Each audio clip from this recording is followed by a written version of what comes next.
For a few years now, mini drivers has been a big topic. Lots of players going into mini drivers for a number of reasons, and one of them is the fact that you lose a little bit of confidence with your own driver, looking for something that's going to maybe find you a few more fairways. Now, you might be one of those people that is watching this video that does struggle a little bit with their driver. Well, in today's video, we're going to be looking at the PXG Secret Weapon. I'll get onto the reason why it's called the Secret Weapon in just a moment, but we're going to have a little look at this mini driver and see how it performs for me and see if this driver, mini driver, might work for your game. Let's get into the video. Now, one of the main reasons why I'm kind of excited to be trying out this particular mini driver or secret weapon is because I've been looking for something that's mainly going to replace my 3-wood.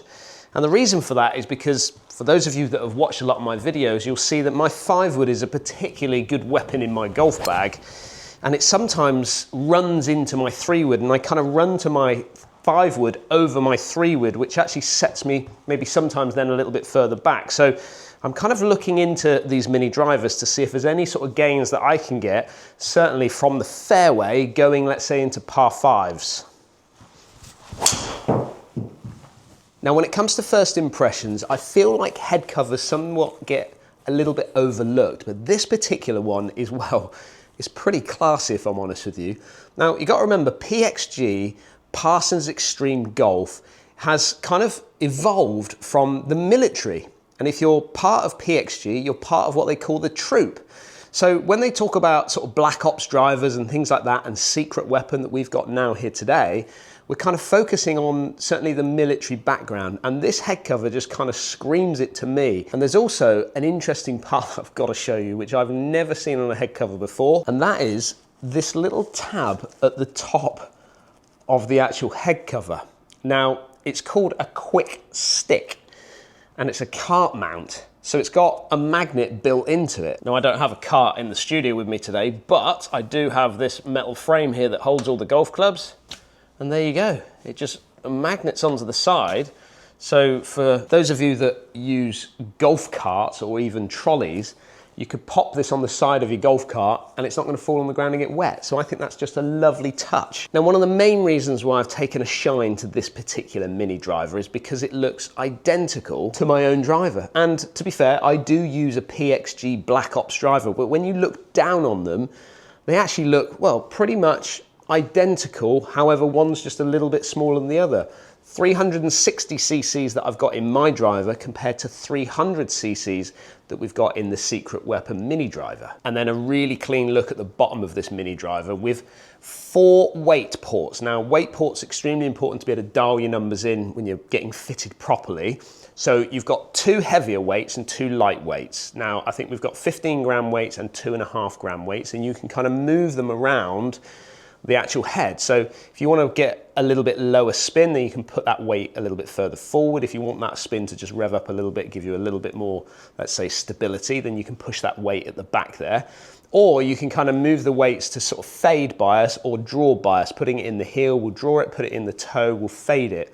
What it does is it basically slows down the toe or the heel, enabling that club face to kind of work for what you need. And like I said before, you know, the mini driver is going to be for players that are looking for something to maybe replace their driver, to allow them to maybe hit a few more fairways, and almost like, because it's smaller, it maybe gives people a little bit more confidence, being slightly shorter as well than what you would find in a normal, let's say, standard size driver.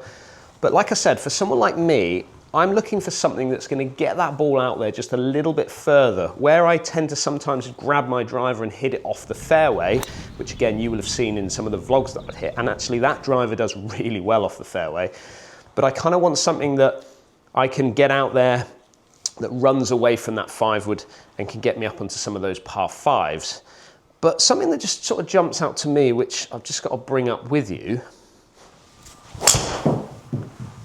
and I'd like to hear it down in the comments, because I'm really interested to hear what some of you that do struggle with your driver, why you struggle with your driver. Is it confidence? Is it because you think that driver is maybe too long or too big for you, that you want to go for something that's maybe a little bit smaller, a little bit shorter? But I always find that if I'm lacking confidence, certainly trying to hit a fairway, I'll run to my driver. And the reason I do that is because it's the biggest club in my bag. Therefore, The miss hit is not going to be as extreme. And actually, the modern drivers certainly are a little bit more forgiving than probably what we're finding out of, let's say, a 3-wood nowadays. But I'd like to hear what you think about that. Down in the comments, let me know, are you somebody that struggles with your driver and why? Now, over the years, you will have seen fairway woods getting almost like shallower and shallower in their profile. And the idea of this is to push that weight down, get that weight a little bit further back, which enables us to launch that ball nicely up into the air. And some of you will struggle with hitting, let's say, fairway woods, 3-woods especially, off the deck, because what you need is you actually need a little bit of power, a little bit of speed in your golf swing to be able to get the ball to launch up in the air.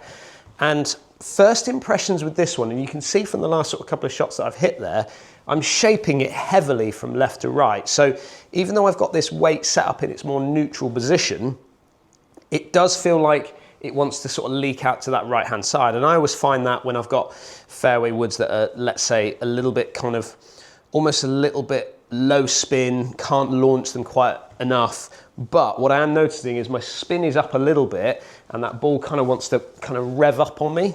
So we're gonna have a little look at the weights and just see if there's something that we can maybe play around with on this.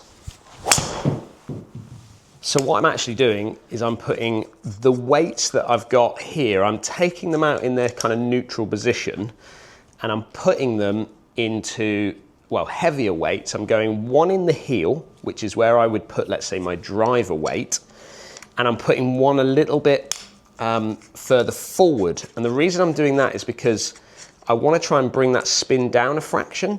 So by pushing that weight forward, I can bring that spin down, but also if I can put it in the heel, I can start to, let's say, hopefully square that face up just a little bit easier and stop that shape down from left to right too much. It's just overcooking a little bit too much. But let's get these changed over and just see what it kind of looks like when we hit a couple more shots. And one quick extra thing that I should share with you is the loft sleeve itself. So I've got it today in the standard loft sleeve. However, you can lower it by 1 degree, 1.5 degree, and you can increase it by 1 degree and 1.5 degree. You can also move it to kind of more flatter or more upright positions, depending on what you're looking for. Again, just allowing your fitter to be able to dial the numbers in for you to get optimal performance. So weight's now simply changed over. Let's see if this changes any of my shape. That's still going, isn't it? It still wants to drift to that right-hand side, which really indicates to me that I might not have enough speed to get this thing to perform. However, we want to do some testing, and I'm going to put it up against my 5-wood, my 3-wood, and then we'll see how it compares to the driver off the tee peg.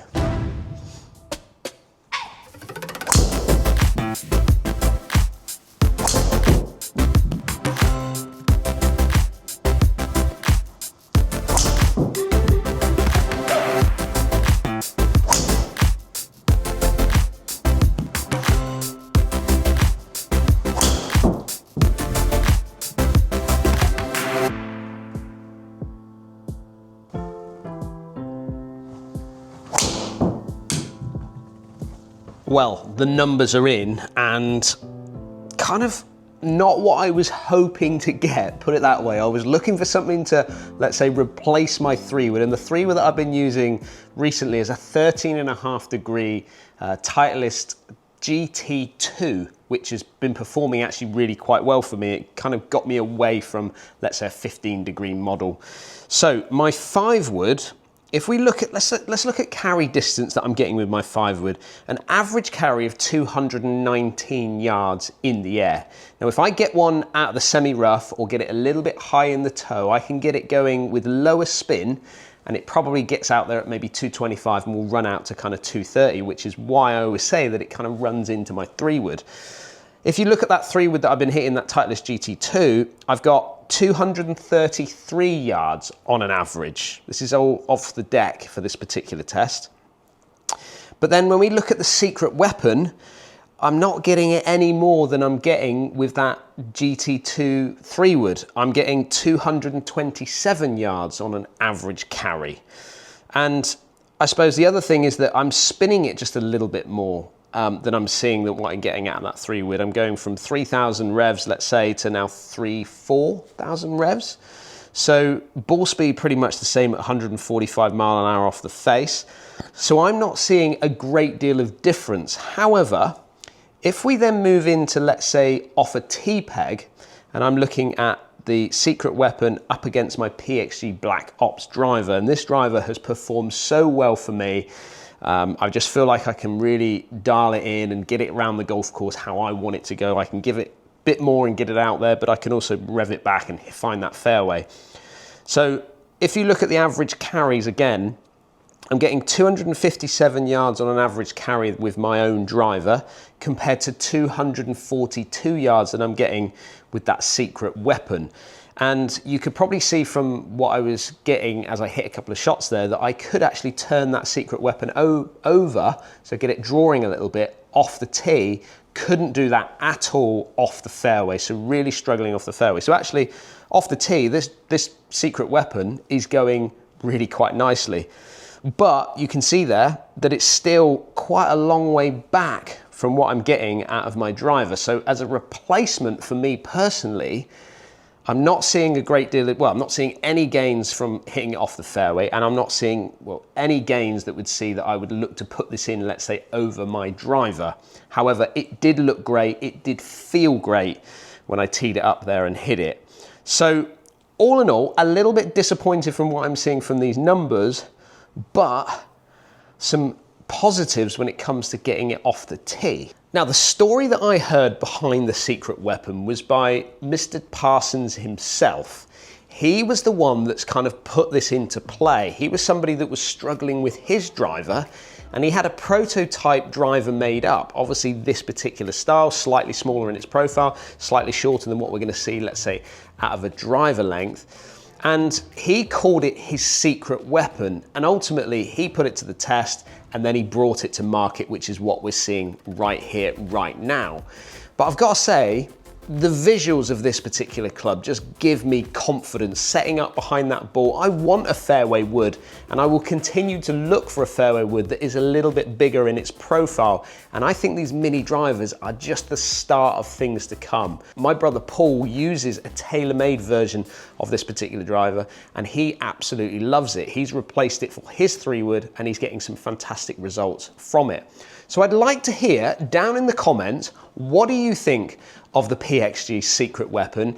Is it a club that you are going to look to put in your golf bag as a driver replacement? I'd like to hear down there. And if you're somebody that's looking to maybe replace a 3-wood and get it away from your 5-wood or even your long iron, then you're going to need a little bit of speed to get it off the deck and performing for you from those fairways. But I hope you've enjoyed that video and you've got a better understanding of now what PXG have done for their Secret Weapon. And if you are new to the channel, please consider hitting that subscribe button, and I'll see you again on the next video.